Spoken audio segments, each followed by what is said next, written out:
Radio Département, premier partenaire du sport en Sarthe.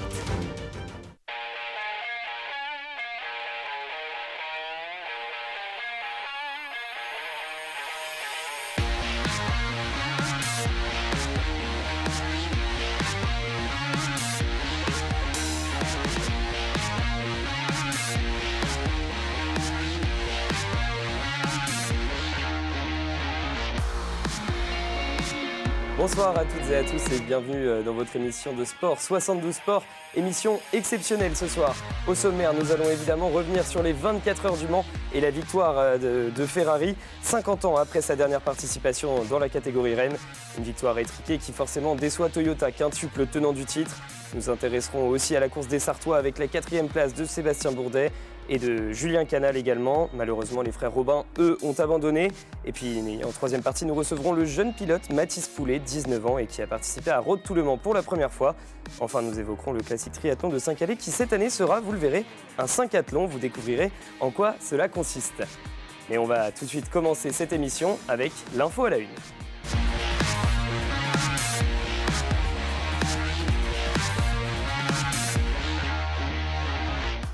Et puis, comment ne pas parler de la victoire de Ferrari, une victoire acquise après une course remarquable. Et pour en parler, nous avons deux journalistes connus et reconnus dans le monde du sport auto. Nous avons d'abord Bruno Palmet. Bonsoir Bruno. Bonsoir Colin. Bruno, je rappelle aussi à nos téléspectateurs que vous avez participé avec nous à l'aventure sur LMTV Sarthe. Et nous sommes également avec Guillaume Nedelec, chef des sports Ouest France. Bonsoir Guillaume. Bonsoir. Nous allons d'abord parler de la course. Donc, en tête sur la grille de départ, c'est Ferrari qui soigne son retour dans la catégorie Rennes. Un retour après 50 ans d'absence, 58 ans même après le dernier sacre en catégorie Rennes. Vous le voyez sur nos images. Bruno, vous y étiez à cet endroit-là. C'était complet, je crois. C'était magique, ouais. C'est tapis rouge pour Ferrari. C'est vrai qu'il y avait beaucoup de monde avant sur la grille de départ, avant l'arrivée de LeBron James, qui, comme on le disait tout à l'heure, a dû regretter de ne pas être resté plus longtemps parce que la course a été fort intéressante. Et puis, comme on le voit sur ces images, c'est vrai que c'est une course qui a été jalonnée d'événements en tout genre, à cause ou grâce à la pluie. Et puis après, les accrochages qui ont suivi. Et puis, en effet, il faut choisir ses pneus. Vous le voyez peut-être, Guillaume, également sur nos images. L'Alpine de Julien Canal, qui après a malheureusement dérapé. Oui, ils sont partis à la faute à la deuxième chicane, si je ne me trompe pas, ça a causé un petit peu de réparation, puis ils ont fait une grosse remontée quand même, pour revenir, il me semble, dans le top 5, ça doit être 4e ou 5e si je ne m'abuse. Gros travail, puis c'était un équipage solide. Est-ce qu'on reverra tout ce petit monde sur l'Alpine LMDH l'année prochaine ? C'est ce qu'on verra. Et puis là, nous voyons donc ensuite les images de la nuit avec également des accidents. Là, on voit pour la Toyota numéro 7 qui s'est crashée. Il y a eu beaucoup de petits et de gros accidents tout au long de la nuit. Le lendemain matin, là, on voit sur les images, c'est Iron Dame qui était devant à un moment. Une bonne surprise. Oui, complètement. C'est une demi-surprise parce que les Iron Dame sont souvent devant. Elles ont quand même, elles figurent parmi les 3 meilleures, on va dire, dans la catégorie, même depuis le début de la saison. Et c'est vrai qu'elles auraient aimé gagner, mais bon, Corvette était plus fort. On en reparlera d'ailleurs tout à l'heure. Et puis là, nous voyons donc les images, la Ferrari qui était en tête, qui s'était fait dépasser. Et malheureusement, la Toyota a eu un accident. Et puis là, on voit les images de célébration de Ferrari. Incroyable victoire finalement. Et alors, incroyable victoire, et petite précision qu'on a appris dans l'après-midi, c'est que la Toyota numéro 8, en fait, a heurté un écureuil qui a causé des dégâts sur l'avant de la voiture, et ça les a ralentis fortement en matinée. C'est juste au moment où la Ferrari l'a dépassé. Donc, est-ce que cela leur a coûté la victoire ? Ça, je ne saurais trop dire. Oui, en effet, on en avait parlé hier sur LMTV Sarthe, nous avions eu cette information. Alors, moi, la première question que je voulais vous poser, c'est est-ce qu'on pouvait s'attendre à ce que Ferrari soit aussi haut et remporte les 24 heures du Mans ? On l'espérait. On espérait que Ferrari soit à la hauteur de Toyota, mais compte tenu de la jeunesse du projet, on ne pensait pas. Même si Ferrari avait laissé de gros espoirs, au vu de ce qu'on avait pu regarder et apprécier durant les premières courses du championnat du monde. On ne pensait pas que les 2 voitures seraient à ce niveau de la compétition, et elles l'ont été. Bravo, tapis rouge pour Ferrari, puisque vous l'avez dit tout à l'heure, 58 ans après, c'est extraordinaire. Et surtout pour un retour, parce que pour l'instant, il y avait des très bons résultats pour Ferrari dans le championnat WEC, mais pas de victoire. Pas de victoire, une pole position en début de saison, une quasi pole position à Spa-Francorchamps, même s'il y a eu un petit souci de track limit qui a annulé le temps. Il y a eu également 3 podiums. Donc on savait que la voiture était performante, mais on la sentait un ton en dessous la Toyota, qui était vraiment une voiture performante sur ce début de saison. Il y a eu un rééquilibrage des performances, bon, sans trop entrer dans les détails, mais il y a un système qui permet de balancer les performances entre les voitures. Et la Toyota avait 11 kg de plus finalement que la Ferrari. Ça a peut-être un petit peu joué aussi sur les réglages, sur la façon dont la voiture se comportait. Mais quoi qu'il en soit, avec le matériel qu'ils ont eu, Ferrari a fait une course quasi parfaite. Une course quasi parfaite et on a vu dans toutes ces images beaucoup de joie de la part des Italiens et beaucoup de joie également pour les pilotes. Et on écoute Giovinazzi qui était à notre micro. C'est beaucoup d'émotions pour être honnête.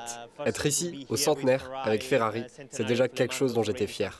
Et maintenant, l'emporter, c'est quelque chose de spécial pour moi, pour Ferrari, pour notre retour après 50 ans d'absence. Une victoire qui a failli leur échapper parce qu'ils ont rencontré un petit accident, un petit problème dans les stands. La voiture a peiné à redémarrer, Bruno. Oui, ça nous a fait penser au même instant à ce qui était arrivé à quelques heures, à 1 heure de l'arrivée à Jean-Pierre Josso en 1980 avant la victoire de la Rondeau, puisqu'il n'arrivait plus à redémarrer le moteur. Et là, en l'occurrence, c'est ce qui s'est passé. Il a été victime de plusieurs maux, mais tout le monde a connu des fortunes diverses dans cette course, que ce soit dans le clan Porsche, dans le clan Cadillac, dans le clan Toyota, vous l'avez dit tout à l'heure. C'est vrai que tout le monde a été perturbé durant les 24 heures, et c'est pour ça aussi que le résultat, à la fin, est relativement serré entre tous les protagonistes. Et nous parlions de la frayeur de perdre les 24 heures du Mans. Je vous propose qu'on écoute le pilote Alessandro Pierguidi qui était à notre micro également.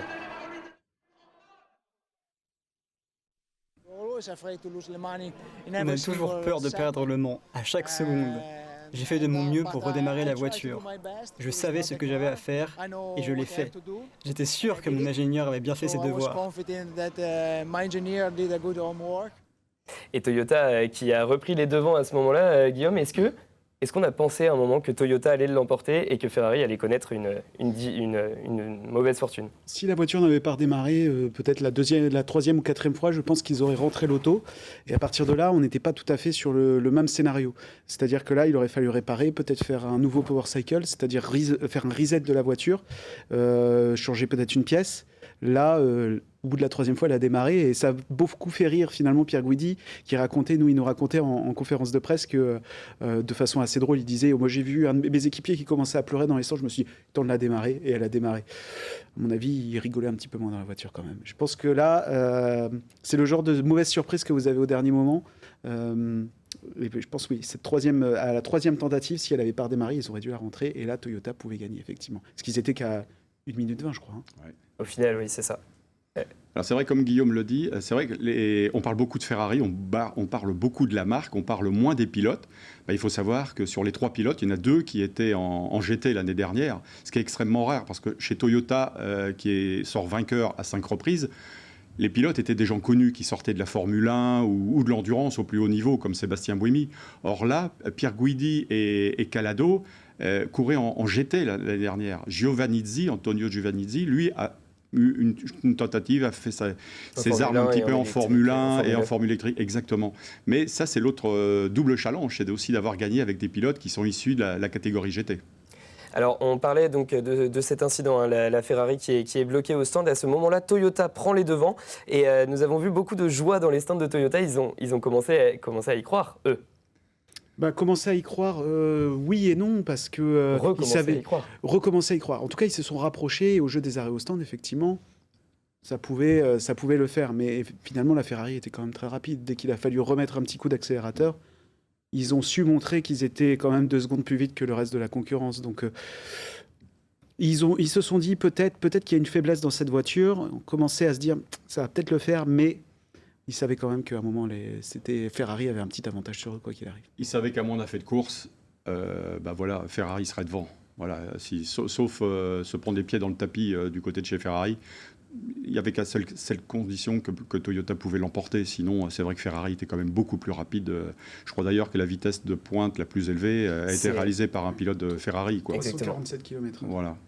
Et puis, un fait de course, vous parliez d'un fait de course qui est arrivé à Toyota. On a eu un accident, un crash de Ryo Hirakawa. C'est là où on parlait de l'écureuil, c'est ça qui est du problème de l'écureuil qui a perturbé la numéro 8. Alors, il y a eu un crash d'Hirakawa qui a eu des problèmes, il me semble, de comment ça s'appelle, de système de frein. Le système de frein, en fait, c'est pas tout à fait comme sur notre voiture. Il gère aussi le système hybride. Et il a en fait perdu le système hybride, ce qui a bloqué les roues arrière, ce qui montre l'accident qu'on a pu voir tout à l'heure à l'image.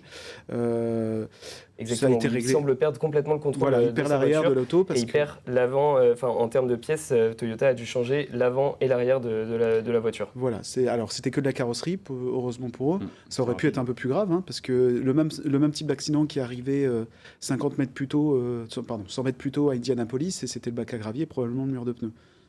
Donc, entre guillemets, ils ont eu de la chance, la voiture est repartie. Ils ont dû faire un reset du système électronique et tout s'est remis en place. Mais voilà, ça fait partie de ces petites erreurs qui peuvent totalement changer la donne. Là, je pense quand même que la course était quand même jouée en faveur de Ferrari à ce moment-là. Et Hirakawa attaquait pour rattraper le temps perdu.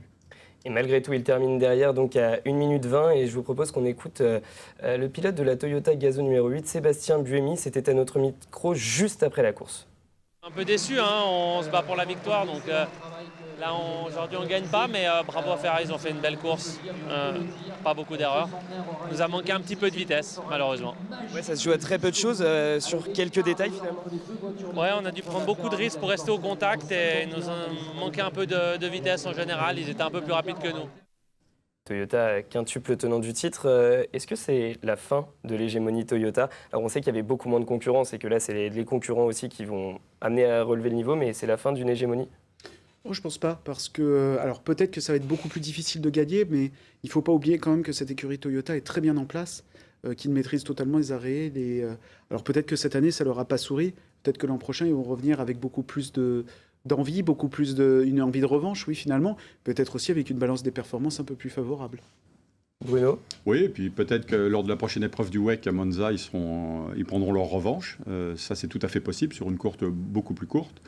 Mais ouais, je pense aussi, moi, qui restent les favoris quand même pour le championnat et je dirais jusqu'à l'année prochaine, parce que Peugeot, Cadillac, Porsche vont avoir le temps de se remettre en selle, de préparer des choses plus intéressantes pour la saison prochaine. Mais c'est vrai que Toyota reste quand même si la Ferrari a réussi un exploit. Et puis sur la troisième marche du podium, l'équipe que nous retrouvons, c'est Cadillac. Et même quatrième également, parce que Sébastien Bourdet est dans la voiture numéro 3 qui termine donc quatrième. Cadillac qui participait pour la première fois depuis 20 ans aux 24 heures du Mans. Votre analyse de la course de Sébastien Bourdet, notamment pour la quatrième place, même si on parlera aussi de la troisième? Je dirais, comme souvent, malheureusement pour Sébastien au Mans, c'est malchanceux. Parce que c'est une voiture qui, pour moi, avait un potentiel et qui a toujours un potentiel très fort. C'est une voiture qui est puissante, c'est une voiture qui semble facile à manier. J'ai l'impression que Sébastien Bourdet est vraiment heureux dans cette équipe. Il est heureux de ses équipiers, ce qui n'a pas toujours été le cas dans sa carrière. Donc tout était là pour moi, pour retrouver un Sébastien en tout cas serein, efficace. Et ce qu'on a vu dès qu'il a piloté dans le trafic, notamment, il a fait la différence en début de course.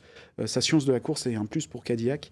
Le fait de se faire heurter par une GTE en perdition sous une slow zone, ça lui a enlevé une grande partie de ses chances.